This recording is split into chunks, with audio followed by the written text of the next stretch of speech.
ما كان محمد أبا أحد من رجالكم ولكن رسول الله وخاتم النبي. الحمد لله والصلاة والسلام على رسول الله وعلى آله وصحبه ومن والاه. السلام عليكم ورحمة الله وبركاته. ohun tí ẹlòmíràn rò náà ni wípé nígbà tá a bá ń sọrú àwọn ọ̀rọ̀ wọ̀nyí nípa ìjọ Ahmadiyya bí ẹni pa ń bà wọ́n lójú jẹ́ ẹ mọ̀ ìyá mi ní ẹ̀sìn Islam ẹni tí ò tí ì yé kó gbìyànjú kó tẹ́tí bẹ̀lẹ̀ jẹ́ kó mọ kí ló bí gbogbo eléyìí tá à ń ṣe yìí. mo ti sọ fún wa náà tẹ́lẹ̀ náà wípé ìjọ Ahmadiyya yàtọ̀ fún gbogbo ìjọ yòókù tí wọ́n fi ra wọn ti sára ẹ̀sìn Islam. ọ̀nà tágbà fi yàtọ̀ òun náà ni wípé ìjọ Ànábì sallallahu alaihi wasallam níjọ Ahmadiyya ń bá fà. gbogbo mùsùlùmí pátápátá ni Ahmadiyya lé jáde kúrò ní ẹ̀sìn Islam pẹ̀lú pé kan sọ wọ́n di kèfèrí. kí ló fà á? wọ́n ní bẹ́ẹ̀ bá gba gbogbo àwọn ànábì Ọlọ́run gbọ́ bóńkà wọn ti pọ̀ tó ká sọ pé wọ́n jẹ́ bí 120 kìíní kan thousand. tẹ́ ẹ wá kọ Ghulam Ahmad ti tàwọn sílẹ̀ ọ̀gbẹ́ni tó dìde nínú abúlé kò kan tó ń pè ní Qadian ní ilẹ̀ India. tẹ́ ẹ bá gbà fún wọn ní gbogbo àlùmọ̀ Muhammad sallallahu alayhi wa sallam ẹ ti di kèfèrí. eléyìí sì clear nínú àwọn ọ̀rọ̀ wọn. mo fẹ́ ká kọ́ gbọ́ yé bẹ́ẹ̀ náà. nínú kódà wọn a máa lo ẹ̀rí ńgbà mi wọn lo ẹ̀rí la nufarriqu bayna ahadin min rusuli. wọ́n ní gbogbo ẹni tó bá já sí pé Ọlọ́run ló rán ọ wá sáyé ẹnìkan ò lẹ́tọ̀ọ́ láti yọ ọ́ sílẹ̀ láì nígbàgbọ́ nínú ẹ̀. ohun tó fà nìyẹn o táàlì umar Muhammad sallallahu alayhi wa sallam fi jẹ̀bi ìdájọ́ kèfèrí lọ́dọ̀ ọjọ́ Ahmadiyya. ṣùgbọ́n ẹ̀yin mi mo ti wá sọ lọ sọ ọ́ bọ̀ yìí náà ẹ̀yin ẹ sọ létí wọn ẹ rí i pé wọn ó ṣépè bí ẹni wípé àwa là ń parọ́. ṣùgbọ́n wọn lẹ́ni tí ó bá fẹ́ parọ́ ní òlẹ́lẹ̀ rí ìhun wà lọ́rùn. àwọn òwí bẹ́ẹ̀ gbogbo ń tà ń sọ nínú ọ̀rọ̀ wọn náà là ń fìwé wọn jẹ́rìí pé ẹ̀ka bí báyìí ẹ wo bí báyìí ẹ wo bí báyìí. kódà tọ́mà tó fẹ́ sápamọ́ ń bi ọ̀rọ̀ ìpè mùsùlùmí ní kèfèrí náà pé àwọn ò sọ bẹ́ẹ̀ àwọn tó pe Ghulam Ahmad ní kèfèrí làwọn gbà pé kèfèrí ni wọ́n. àwọn tó gbà pé kèfèrí làwọn ò kírun lẹ́yìn wọn gẹ́gẹ́ bí Saheed Tìmẹ́yìn ṣe ń sọ. mo jẹ́ kó yé wa wípé kò mọ tó wà nínú ìwé àwọn aṣáájú ẹ̀ ni ọ̀pọ̀ Ahmadiyya lẹ́ni ó dá mi lójú dáadáa wípé inú kó já sí pé wọ́n mọ kòńkòndó tó wà nínú àwọn ìwé wọn wọ́n mọ̀ pé àwọn aṣíwájú wọn dá ọ̀ràn tó kọjá ní táwọn mẹ́yìn lè tàn. àbí kẹ́kọ̀ọ́ já sí pé wọ́n mọ̀ ṣùgbọ́n ó ní nǹkan kan tí ó ń dí wọn lọ́wọ́ ìfẹ́ sòótọ́ pẹ̀lú tí wọ́n mọ̀. kó má bàa wá dàrú ńlá wá ṣe yanjú ẹ̀ lẹ́yọ kọ̀ọ̀kan torí pé àwọn aṣíwájú wọ̀nyí pàápàá jùlọ Mahmud Ahmad tó jẹ́ khalifa ẹlẹ́ẹ̀kejì náà jọ Ahmadiyya ọmọ anabi Dajjal tó ń pè ní Ghulam Ahmad gan fún rẹ̀. ó sọ nínú òwe ẹ̀ tó pè ní truth about the split wípé ìpè àwọn mùsùlùmí ní kèfèrí yẹn ni pé àwọn èèyàn tọ́jọ́ ta Ahmadiyya ètò wọn ní kèfèrí kì í ṣe ẹni tó já sí wípé pé Ghulam ní kèfèrí nìkan àbí ó kópa láti máa sọ̀rọ̀ Ghulam Ahmad láì dáa nìkan ní kèfèrí. ó lẹ́ni ó kọ̀ tí ò ṣe bẹ́yàn fún Ghulam Ahmad náà kí ni ó káfìrí nínú ìwé ẹ̀ tó pè ní truth about the split. ẹ kàwé yẹn dáadáa ẹ gbọ́ àwọn pages oríṣiríṣi tá a ti fún yín nínú ẹ̀ ẹ wo page 146 147 148 149 títí lọ bẹ́ẹ̀ ẹ ó bá wípé àwọn ọ̀rọ̀ wọ̀nyí ó ti kọjá wípé a ó tún ṣètò máa parọ́ lórí àwọn ọ̀rọ̀ tá à ń sọ wọ̀nyí. ìjọ Ahmadiyya yàtọ̀ fún gbogbo ìjọ mùsùlùmí yòókù. ìjọ kan ni tó já sí wípé àlùmọ̀ Muhammad sallallahu alaihi wa sallam ni wọ́n gbógun tì ó. gbogbo táwọn afẹ́sìn sọ nípa ọ̀rọ̀ ìjẹ́ òpin tánàbí Muhammad sallallahu alaihi wa sallam jẹ́ òpin fún gbogbo àwọn ànábì Ọlọ́run. ìjọ Ahmadiyya yóò gbà wọ́n máa ṣa ọ̀rọ̀ àwọn àfáàní tó bá rí pé ó dà pé ọ̀rọ̀ táfà yìí sọ ń bí ó dà pé ó sọpọ́tì pé ànábì mi tó lè wà lẹ́yìn Ghulam Ahmad wọn á sáré tàpù ẹ̀ wọn á sáré dìímú. tọ́ba ti rí pé nìyẹn sọ tó yàtọ̀ fún ti tàwọn ẹni náà ti di òpònú aláìmọ̀ kan nìyẹn ṣùgbọ́n bí tọ́ba ti fẹ́ lu ọ̀rọ̀ ẹ̀ wọ́n yìí wọ́n pàtàkì ẹ̀ wọ́n bàbàrà ẹ̀ wọ́n pè ní àlàámà àfọ́ ọlọ́pọ̀lọpọ̀ ìmọ̀ àfọ́ onílàákàyè bí wọ́n ti ṣe nìyẹn. ṣùgbọ́n tọ́ba débi ọ̀rọ̀ ẹ̀ míì bí ẹni pé ó ń tọ̀hún yẹn ń ṣèyàn gidi lọ́dọ̀ wọn mọ́ ẹ ti rí pé ìsọwọ́sọ̀rọ̀ ẹ̀ kò tọ́mọ kọ́bọ̀ kò tọ́mọ ìpínì lójú wọn mọ́. ohun tó ń ṣẹlẹ̀ nìyẹn. ìjọ Ahmadiyya fẹ́ ẹni tó bá ṣe ń káànú wípé àwa ń sọ̀rọ̀ Ahmadiyya ó wá dàbí ẹni pé à ń bojú wọn jẹ́. kó ń tọ̀hún yẹn kó gbìyànjú kó gbọ́ ọ̀pọ̀lọpọ̀ àwọn ọ̀rọ̀ tá a ti sọ jáde kó gbọ́ lẹ́kùnrẹ́rẹ́ àwọn ló pe ara wọn lọ́mọ àlìjánná wọ́n láwọn ní al-firqatu najiya ìjọ Ahmadiyya ní òun ní ìjọ kan ṣoṣo tí ó là nínú gbogbo ìjọ mùsùlùmí pátápátá ìjọ Ahmadiyya sọ bẹ́ẹ̀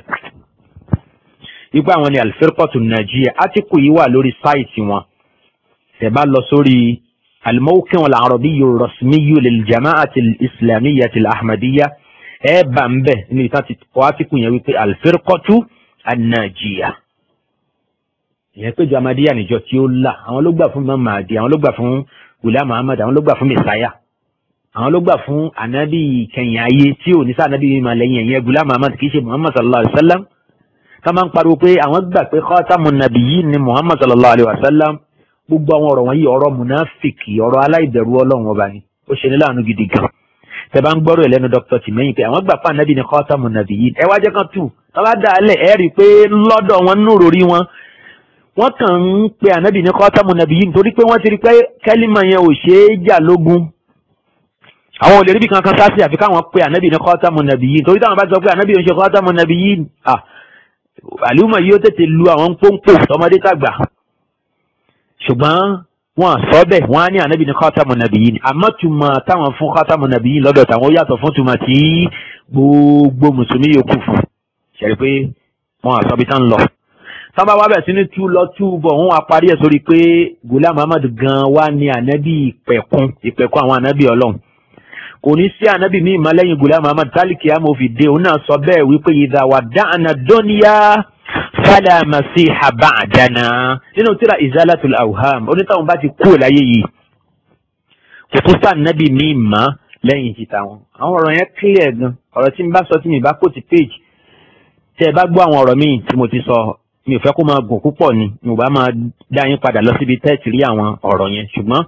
ẹ ó padà bá láwọn àyè ibòmí tí wọn ò bá dárúkọ ẹ̀ bí ẹ rí níbòmí insha Allahu ta'ala ìjọ Ahmadiyya sọ wípé àwọn làwọn tẹ̀lé Kùránì àti Sunna àwọn sì làwọn tẹ̀lé sálàfù fáwọn ní Salafiyyun àwọn gan làwọn lẹ́tọ̀ọ́ sí orúkọ yẹn ju gbogbo mùsùlùmí Ahlu Sunnati wal Jama'ah lọ wọ́n ní átíkù kan bẹ́ẹ̀ yẹn ni wọ́n pè ní al-Qur'an wa Sunna bi fahmi salafil umma lórí sáìtì wọn náà lẹ́wọ̀ ti bá bákan náà wọ́n ní átíkù kan tán pè ní wida'an lil wahhabiyyati wat takfir wọ́n sọ̀rọ̀ ọjọ́ mùsùlùmí Ahlu Sunnati wal Jama'ah gẹ́gẹ́ bí ẹni bí jùlọ nínú mùsùlùmí bí Ahmadiyya ṣe ṣe nìyẹn lọ́pọ̀lọpọ̀ gbẹ̀yìn yẹn bá mi kíyèsí ẹ kíyèsí wọn lọ́pọ̀lọpọ̀ gbà Ahmadiyya ti sọ àṣìgbọ́ tó ń bẹ láàrin àwọn àti gbogbo mùsùlùmí wọ́n ti sọ di ìjà láàrin àwọn àti Ahlu Sunnati wal Jama'ah bí ẹni pé Ahlu Sunnah ni ò fẹ́ràn àwọn náà ṣe ń bú àwọn bẹ́ẹ̀ sì ni ọ̀rọ̀ yìí kò rí bẹ́ẹ̀ àti Sufi àtàṣàárì àti Maturidi gbogbo ran mùsùlùmí yòówù kan lè jẹ́ kódà kó jẹ́ ṣíà tó bá ti ló kọ́ nọ́ọ̀sì Islam gbogbo wọn pátá lójijọ́ gbógun ti ìròrí Ahmadiyya pé ẹ̀yin yìí ẹ̀yàwó ju bí a ṣe rò pé ẹ̀yàwó tó lọ níta pè yín kọ́lẹ̀ ǹjẹ́ ńgbà tó bá ti mọ̀ wọ́n tán báyìí kálukú kan ṣùjú sí wọn kódà tó fi dórí ṣíà báwọn náà ṣe yàwó tó bí ṣíà ṣe ń pe àwọn sàábì Ànábì sallallahu alaihi wasallam ní kèfèrí wọn kọjú ìjà sí Ahmadiyya ní átíkù kan wọ́n pè ní maziku salafiyya ìyẹn ni pé àdánwò àwọn mùsùlùmí Ahlu Sunnati wal Jama'ah bẹ́ẹ̀ sì ni a sọ tọ́mọ ní kí ni Imam Maliki Ahlu Sunnati wal Jama'ah ẹnìkan ò rí bì kan ti Imam Maliki sí ẹ̀ lè pé ní Ash'ari ẹ̀ lè pé ní Maturidi ẹ̀ lè pé ní Jahmi kò sí orúkọ kan tẹ́fẹ́ fún àwọn àfáà súnà mẹ́rẹ̀ẹ̀rin àwọn àfáà onífíkìú mẹ́rẹ̀ẹ̀rin al-Imam Abu Hanifa al-Imam Malik ibn Anas al-Imam Shafi'i àti al-Imam Ahmad ibn Hanbal gbogbo wọn a ò rí bì kankan tí wọ́n sí ara Ahlu Sunnati wal Jama'ah òun náà ni a ó kà wọ́n sí.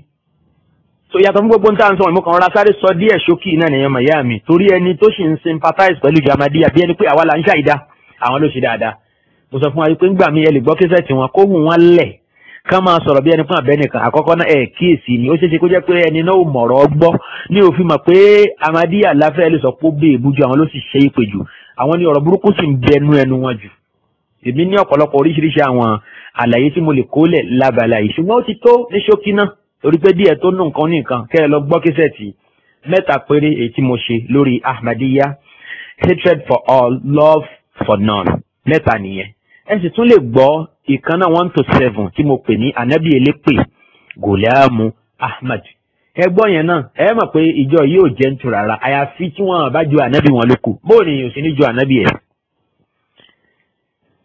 kì í ṣe pé wọn àjọ wọ́n ti mọ̀ wípé táwọn bá jẹ́ minority láwùjọ kan tó ń kà wọ́n kéré púpọ̀ irú gbogbo àwùjọ táwa yìí ní ìsàtílẹ̀ Yorùbá àti gbogbo àwùjọ támadíyà bá wà wọ́n ó kéré tẹ́ bá fi wọ́n wé àwọn mùsùlùmí yòókù táwọn wà láwùjọ yẹn. wọn wà nílé gbóhùn sókè kí wọ́n sọ tó wà nù tíra àwọn jáde láwùjọ yẹn torí pé mùsùlùmí ó tètè bò wọ́n tó wáyé pé ká máa nà wọ́n ni èèyàn mẹ́wàá ó nà èèyàn kan ànàfẹ́ dákú bí ó ṣe ṣẹlẹ̀ nìyẹn. ìdí nìyẹn tí ohun ṣe máa ń lẹ̀ lọ́pọ̀lọpọ̀ gbà tó jáde pé gbogbo ọ̀nà ni wọ́n máa fi hàn ayé pé love for all hatred for none. wọ́n á kọ sára mọ́tò wọn gbogbo tí wọ́n bá ṣe wọ́n lè láwọn rí signboard kan sẹ́gbẹ̀ẹ́ títì ó yẹ pé tí wọ́n kàn kọ síbẹ̀ nìyẹn love for all hatred for none. nítorí fà á nìyẹn ni pé wọ́n fẹ́ ṣe nǹkan kan tí ó lè bí mùsùlùmí nínú sí àwọn tí ó jẹ́ káwọn mùsùlùmí gbógun ti àwọn táwọn ò fi ní ríbi wọnú ilé wọn táwọn ò sì fi ní ríbi wọnú ilé àwọn tó jẹ́ Christian náà àtàwọn ẹlẹ́sìn ẹ̀bọ náà tó fà á nìyẹn ló ń jẹ́ kóhun lẹ̀ ń gbà mí nifaqan wa kadhiban wa tazwiran ìyẹn kò túmọ̀ sí wípé bó ti rí gangan nìyẹn ẹ̀yin ẹ sún wọn díẹ̀ ẹ̀yin ẹ bá wọn ṣe mọ̀nà kọ́ṣà díẹ̀ ẹ̀yin ẹ pé Ghulam Ahmad nírọ́ díẹ̀ ẹ rí wípé ẹ ó rí pípọ́n ojú àwọn Ahmadiyya ẹni bá ń gbọ́ àwọn ọ̀rọ̀ tì mẹ́yìn bomi kódà níbi tí àìlágbọ́yé bá wa dé láwùjọ wa ńlẹ̀ Yorùbá ń bì náà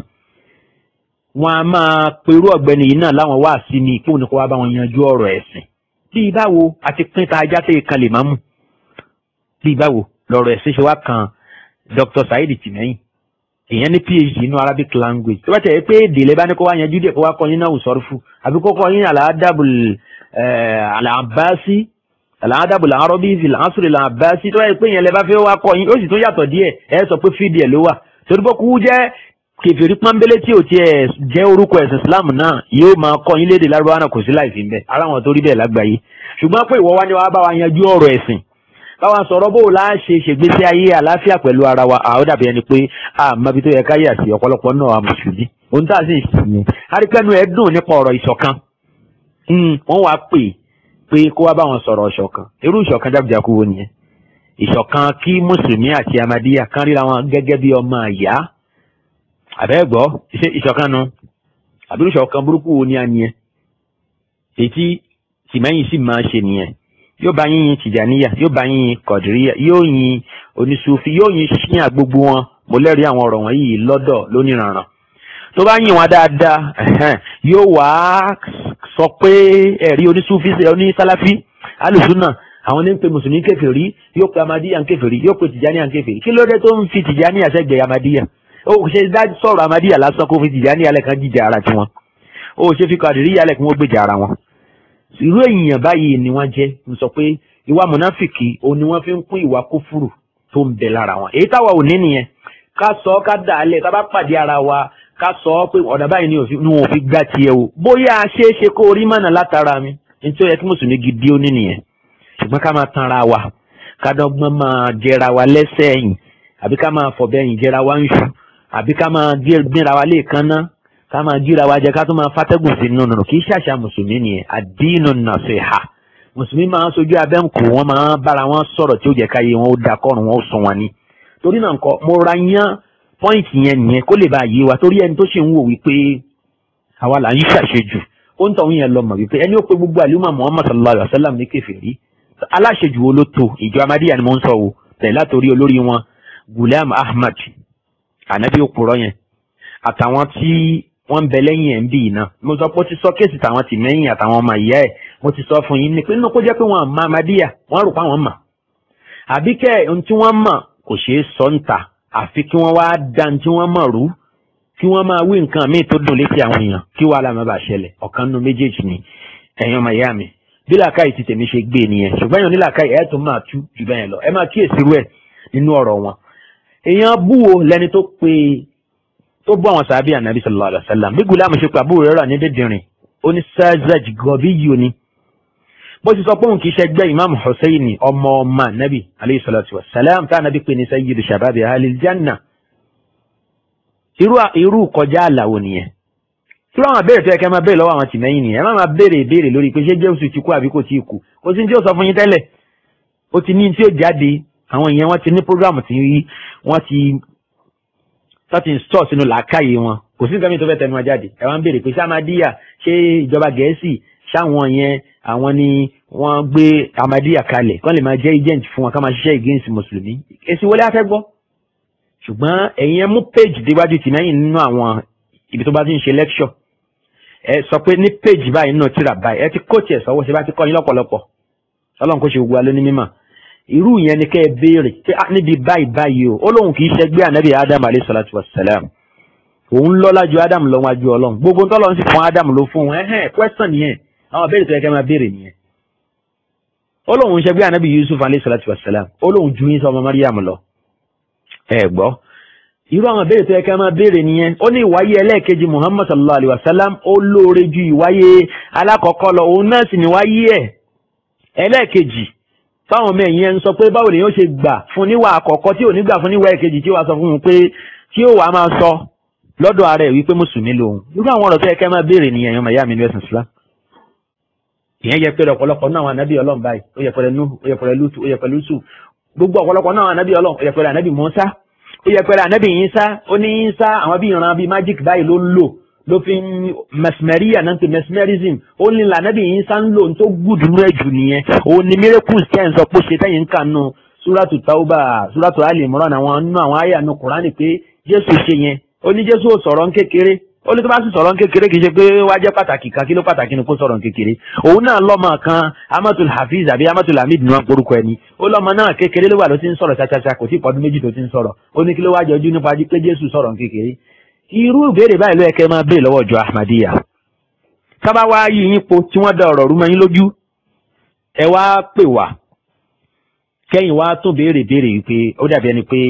ní táwọn aráàbí yìí ń wí wọ́n mà ti dàrú àwọn wàá bá yín tó ń tò pé báyìí ló ṣe lọ torí náà nǹkan afẹ́kẹ́lẹ́ yìí kó yé gbogbo mùsùlùmí dáadáa kájọ lọ gbọ́ yé ká má bàa níṣòro ká gbọ́ yé dáadáa ká má bàa ní ìṣòro pẹ̀lú wípé a máa rò pé ẹni tó ń tún àwùjọ ṣe ló ń bá àwùjọ jẹ́ ó dá ẹni tó bú gbogbo ànábì Ọlọ́run ṣe rò pé ẹnìkan báyé jẹ́ tó ìjọ Ahmadiyya bẹ́ẹ̀ nínú ẹni tó ń fojú jọ mùsùlùmí tó pè ní mùsùlùmí tó náà ṣe Allahu Akbar tí wọ́n pèrun tí wọ́n wọ jàlábíyà tí wọ́n nírùngbọ̀n kódà ìyàwó wọn tó lè hẹ́ẹ̀há bí ti mẹ́yìn fi ṣe ń ṣe fáàrí ṣe rò pé ẹnìkan báyé jẹ́ tó tóru wọn tó sì já sí pé tó wà nù tíra nìyẹn kéèyàn lóun ju ànábì Adam alayhi salatu wassalam lọ nínú àlùmọ̀ Muhammad sallallahu alayhi wa sallam ṣẹ̀rí yìí pé olórí òbílẹ̀ jẹ́ ló ń tọ̀hún yẹn kàbá ńlá gbogbo wa nìyẹn o àwọn ọmọ ẹ̀yìn tó wá yàwó débi pé ibi táṣíwájú gan òde gan àwọn gan dé bẹ́ẹ̀ lọ́dọ̀ Ghulam Ahmad ànábì Adam lè yàn àkọ́kọ́ tọ́lọ̀ nǹkan dá ṣùgbọ́n lọ́dọ̀ Ahmadiyya lè ní Adam kọ́lẹ́ ní àkọ́kọ́ wọ́n ní àwọn èèyàn tí ń ṣẹ̀mí lórílẹ̀ ayé yìí many years like millions of years làwọn èèyàn tí ń ṣẹ̀mí lórí ilẹ̀ kó tó di pé Adam dé ẹ tó pé tuntun lélẹ́yìí bẹ́ẹ̀ ni bó ṣe rí ilẹ̀ lọ́dọ̀ Ahmadiyya ẹ wá ní kan sáwọ ẹ̀rí ní fẹ́ rí ẹ̀rí fún nínú ọ̀rọ̀ Ghulam Ahmad ní rí ṣùgbọ́n táwọn ọmọ ẹ̀yìn ẹ̀ ń sọ nìyẹn ipe Adam kọ́ léyìn àkọ́kọ́ tọ́lọ̀ ń kọ́kọ́ dá so gbogbo àwọn ọ̀rọ̀ kọ́rọ̀ wọ̀nyí àwọn ọ̀rọ̀ àbùkù àwọn ọ̀rọ̀ tí ò dáa àwa wí lọ wí bọ̀ wọ́n ní Ghulam Ahmad láṣìṣe òun náà lóun ò ṣe mistake ó lóun ò kù síbì kan pẹ̀lú gbogbo eléyìí tá a kà kalẹ̀ yìí mo kàn ra mú díẹ̀ ń bẹ̀ nìyẹn màyá mi ó ń rí rẹ̀ pé òun dọlọ́run nínú vision nínú àwọn àlákàlà tó ńlá nígbà tó ti jẹ ìjẹkújẹ ó lóun ríra pé òun dọlọ́run Ọlọ́run wá gbé òun wọ̀ ògo oríkèéríkèé ara òun di Ọlọ́run àti irun orí àtẹsẹ̀ àti gbogbo òun di Ọlọ́run òun sì gbà pé òun náà lọ́lọ́run òun àti Ọlọ́run àwọn jọ wá ń dámọ̀ràn wá ń sọ pé òun fẹ́ tún sánmà dá òun fẹ́ tún ilẹ̀ dá òun fẹ́ pàwọn èèyàn kúrò lórí ilẹ̀ òun fẹ́ dá àwọn èèyàn gidi àti bẹ́ẹ̀ bẹ́ẹ̀ lọ gbogbo nǹkan wọ̀nyí ni mo ti kà fún yín ẹ padà sínú késẹ̀tì ìgbàgbọ́ ìjọ Ahmadiyya a rí wípé àwa kọ́ ni òbílẹ̀jẹ́ àwa kọ́ lọ dàyérù àwa kọ́ ni ọ̀bàlújẹ́ àwa kọ́ ló dàlúrù àwa òbáyéjẹ́ à ń gbìyànjú láti tún ayé ṣe ni gẹ́gẹ́ bí Ọlọ́run ṣe pa wá láṣẹ ṣùgbọ́n ìjọ wọ̀nyí torí pé wọ́n ti tọ́ ọba àlùmọ̀ Muhammad sallallahu alaihi wa sallam lẹ́nu púpọ̀ ìjọ Ahmadiyya tọ́ ọba àlùmọ̀ Muhammad lẹ́nu púpọ̀ gan tó bá jẹ́ pé ìjọ yìí jẹ́jọ oníbìlísì ìjọ onífìtínà ni kò yẹ kí mọ́sálásí Ahmadiyya kan ṣẹ́kù ní ládùúgbò bẹ́ẹ̀ ni tó bá yẹ pé ìjọ mùsùlùmí ọmọlẹ́yìn Muhammad sallallahu alaihi wa sallam tòótọ́ tó bá yẹ kí wọ́n bá jó onífìtínà ni kò yẹ kí Ahmadiyya ṣẹ́kù ṣùgbọ́n ẹ̀ ṣáàjì àkà fún bí ilé òòṣà bí àwọn ilé ẹbọ ilé awo ilé dì gbogbo ẹ̀fẹ̀ àwọn mọ́ṣáláṣí wọn ipò wọn nìyẹn nínú ẹ̀sìn Islam ìṣèlú tí yẹn wọ̀ lọ kírun kò yé wa bẹ́ẹ̀ yẹn máa yá mi nínú ẹ̀sìn Islam torí pé báwo lèyàn ti sọ pé mùsùlùmí lòun tí yóò sọ̀rọ̀ àbùkù sẹ́ni tí Muhammad sallallahu alayhi wa sallam tí yóò sọ̀rọ̀ àbùkù sí ṣé ànábì bú ẹnìkan nínú ànábì Ọlọ́run? Ǹjọ́ bú Musa rí? Ǹjọ́ bú Adam rí? Ǹjọ́ bú Yusuf rí? Kódà àwọn ọmọlẹ́yìn Muhammad sallallahu alaihi wasallam àwọn ọmọ ẹ̀ ànábì yìí wọn ni ó yin Hasan ó yin Hussein ni. Kìsàkìsà òun náà ni Ghulam Ahmad bú sí wọn lára. Tó ń ti bẹ́ẹ̀ náà àwa wá lọ bàyí jẹ́ ìlú, àwa lọ dàlúrú, àwọn latáyé ṣe. Ẹni tó bá ṣe ń rorò kúrò kó ń tọ̀ ń kó gbìyànjú kó rí pé òun kíyèsí. Nítorí pé àti ń táwa ń sọ àti ń táwa ń sọ àti ń tẹ́yìn náà ń gbọ́ a ó padà jọ jábọ̀ tó bá dọjọ́ kan. Lọ́jọ́ tó já sí pé la yanfa'u malun wala banun illa man ata Allaha bi qalbin salim. Nǹkan kan ò ní wúlò ńjọ́ náà o àfẹ́ni bá mú ẹ̀sìn ìgbàgbọ́ gidi àti iṣẹ́ rere déwájú Ọlọ́run tó wá bá àánú Ọlọ́run bá pàdé òun náà ni ó là. Ọlọ́run kó ka èmi àti yín wọn ẹni tí ó là. A tún máa tẹ̀síwájú nínú fọ́nrán tí ó tẹ̀lé eléyìí lórí ọ̀rọ̀ tá a ti ń bá bọ̀ insha Allah ta'ala. Subhanaka Allahumma wa bihamdik ashhadu an la ilaha illa anta astaghfiruka wa atubu ilayk. Assalamu alaikum wa rahmatullahi wa barakatuh.